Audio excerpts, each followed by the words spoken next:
Just be careful, because I'm from Ivano-Frankivsk, so Вибач, пал'яниці. Ukrainians are Eastern European Italians. My face goes blank. Genitive, locative. Я не можу сказати добре. Do you have any recommendations? Дуже люблю кітка. You mentioned pizza.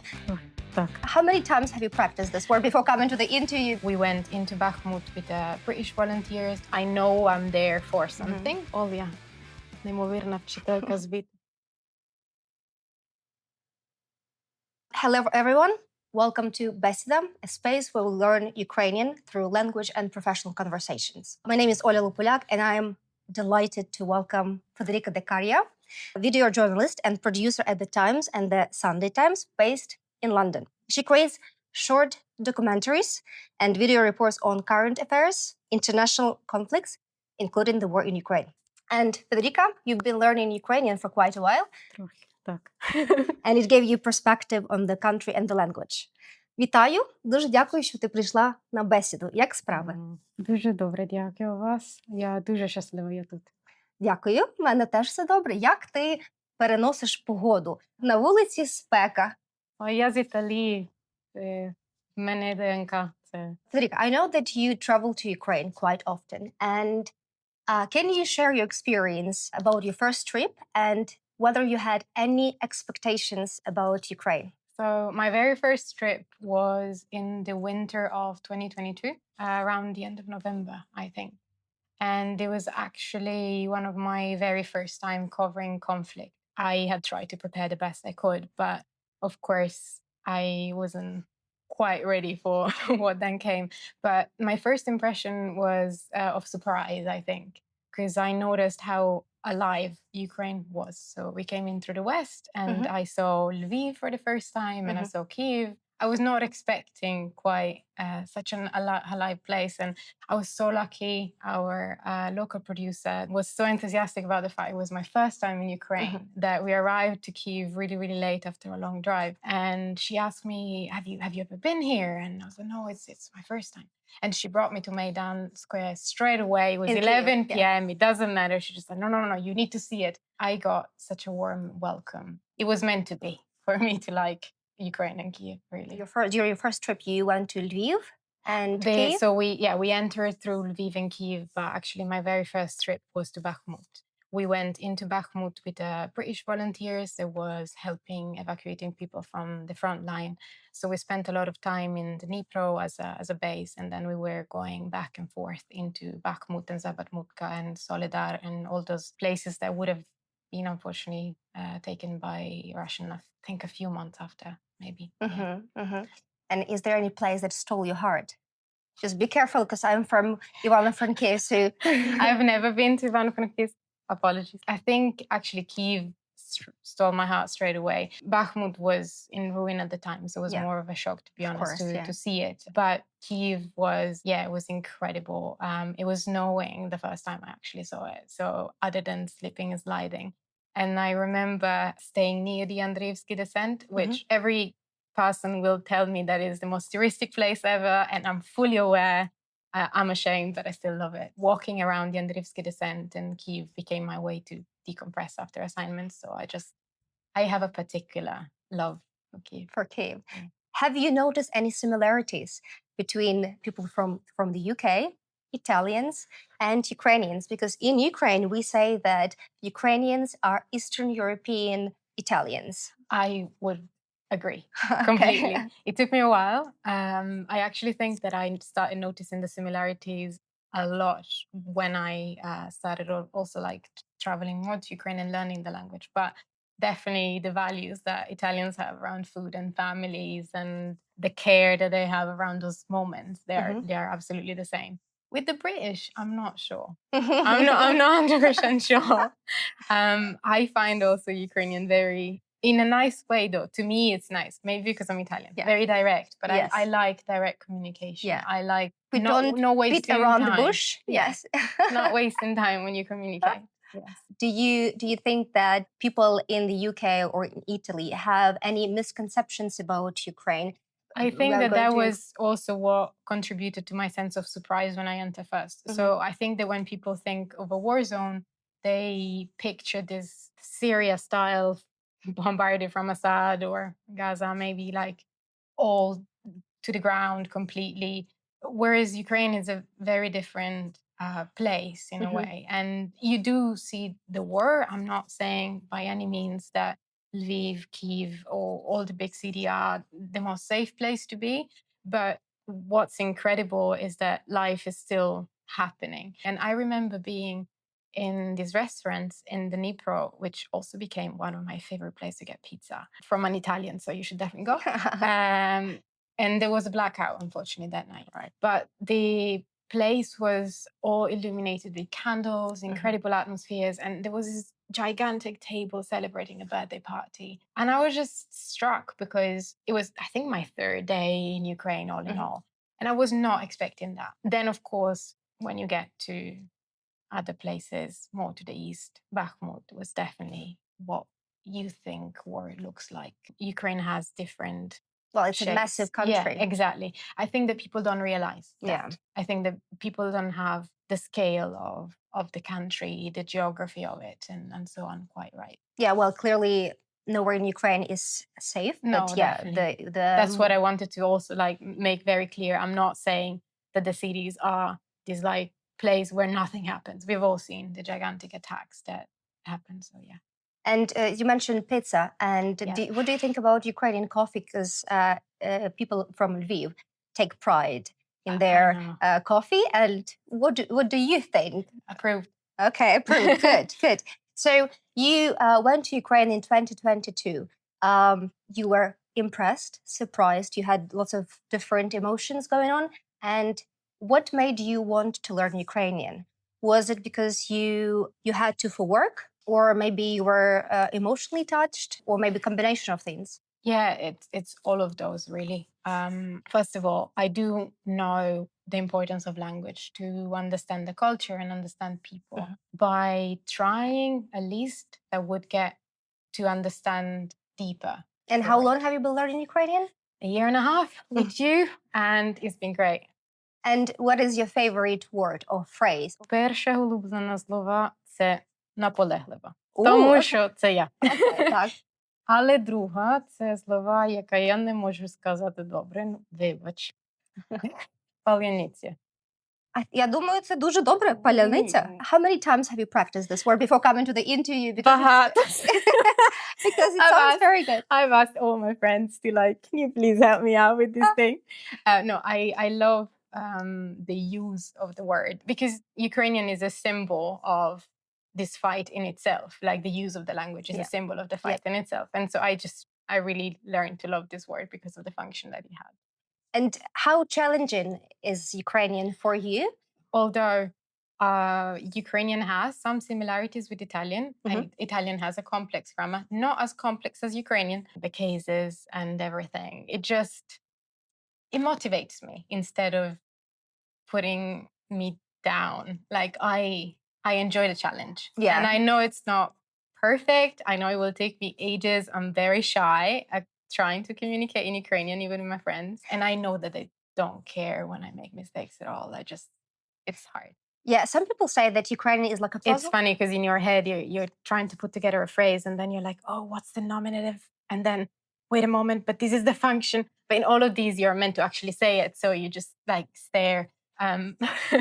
Yeah, it's been funny. Funniest part is that my listening is more advanced than my speaking, which happens normally, I suppose, when you try to learn a language and you have limited exposure. But sometimes I can say a few things. It's been very helpful for my job. So I try to introduce myself. And sometimes they think I understand way more than I do, or that I'm Ukrainian. And then they start speaking to me really fast, and my face goes blank. And usually my translator has a laugh. So, yeah. You film stories about missing soldiers, about people who suffered from the war, and how Ukrainian helps to build this rapport with people, to build communication with them.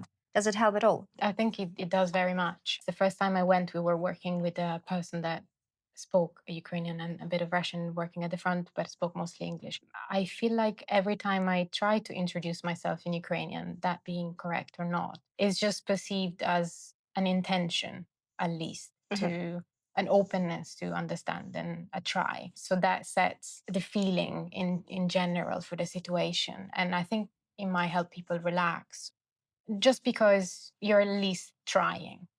Although my Ukrainian isn't good enough to conduct the interview in Ukrainian, but we luckily always have amazing translator or local producer more than else. But yes, I feel like the introduction or even making a tiny joke or I remember during one of the last trips, I absolutely love cats, and we were waiting downstairs to go into the apartment of this lady. She just told us that she had a cat while she was in the lift with us, but she said that all in Ukrainian. She has wonderful Ukrainian actually, because I understood.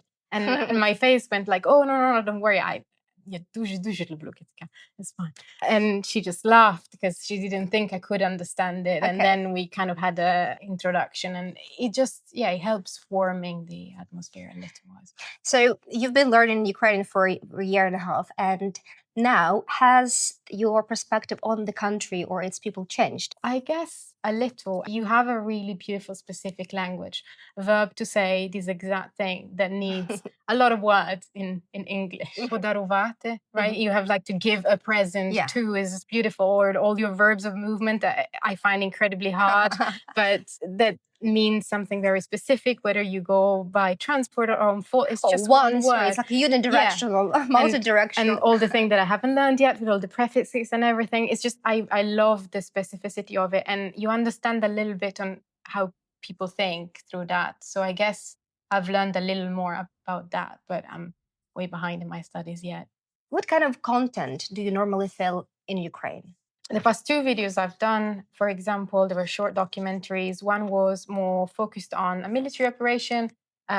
These incredibly cool hackers team gave us access and explained how they exploited the Starlink leak to make a target of a lot of requests coming from the Russians and then communicated to the guys on the front line in Zaporizhia. So it was more linked to the militaries. I've been to the front line working with drone teams as well. And then sometimes there are more personal stories. So we went to Odessa, that has one of the biggest morgues where bodies of soldiers and people in general come and get identified, and they do their absolute best to get reconnected with the families. So it's very varied in the work that I've done in Ukraine. It sounds very stressful. I watched that documentary, and even though I'm Ukrainian and I know what is happening, it was still impossible to watch without tears. Not every foreigner would come to Ukraine and film dead bodies or talk to people who lost their sons, husbands, brothers. How do you prepare yourself mentally? First of all, just to say, the Ukrainians don't have a choice. I do, and I also get very limited exposure, and then I come back in a wonderful, lovely environment. It takes me a while to decompress, but they don't have the chance. I do. How do I prepare for it? I simply try to focus on the practicalities of it most of the time. I check the equipment and what I will need practically to film. I know for the bodies, unfortunately, for example, you do know that there will be a fairly overwhelming smell. Yeah. So I made sure that I brought with me some balms, for example, to physically be able to do the job.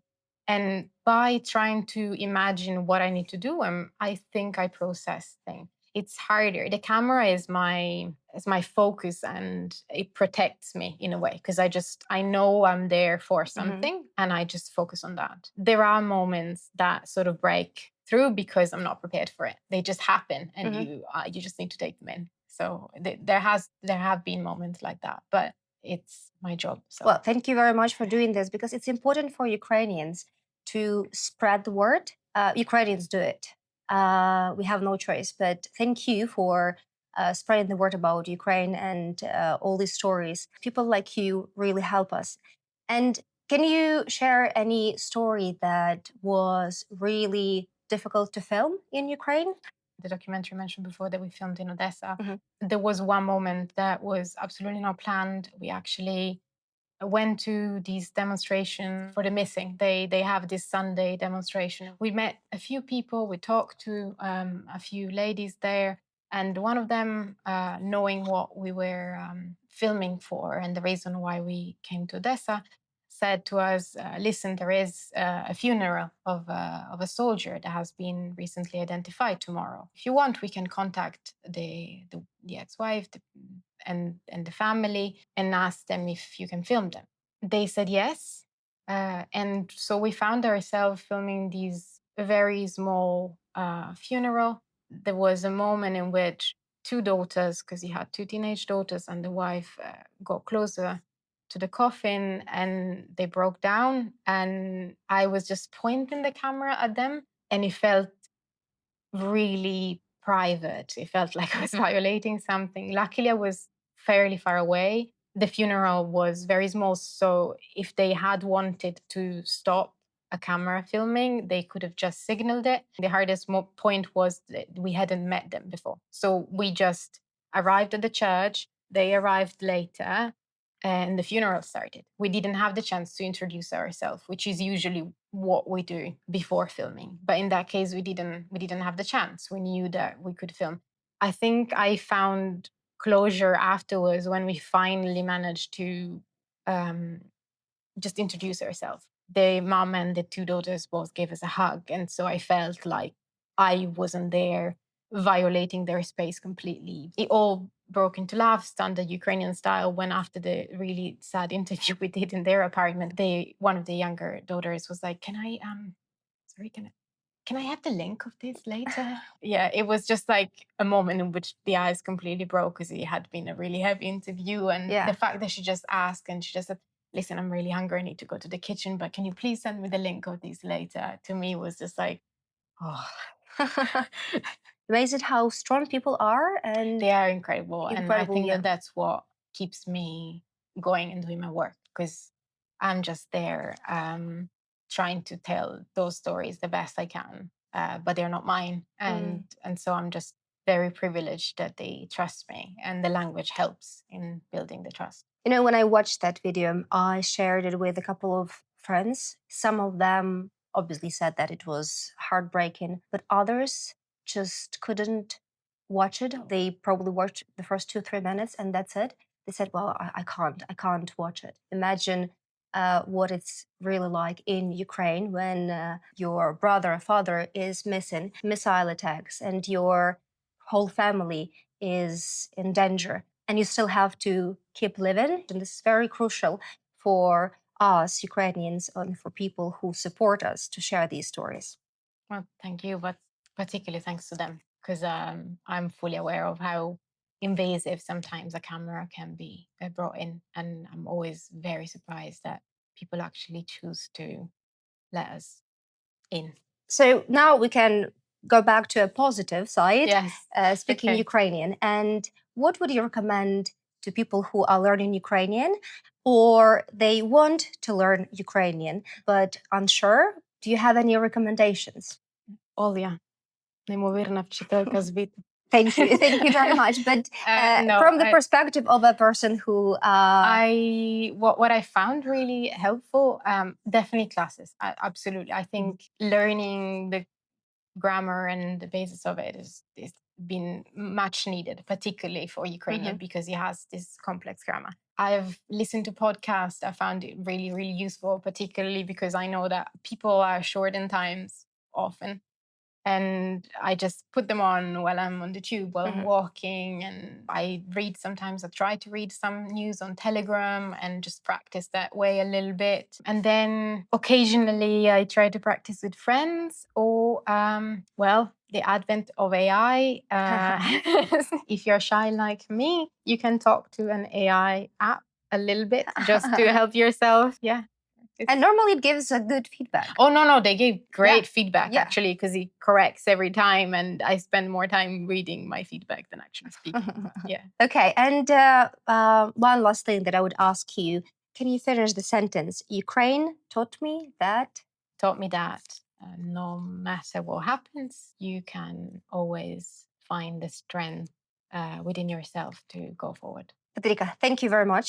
Thank you. Thank you for your support of Ukraine.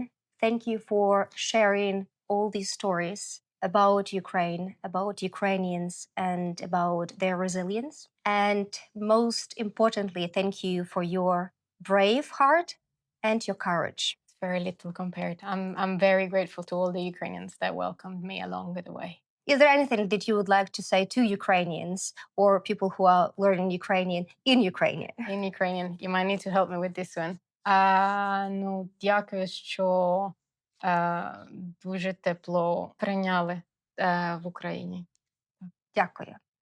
До зустрічі на наступній бесіді. Дякую. Дякую. Amazing. Thank you.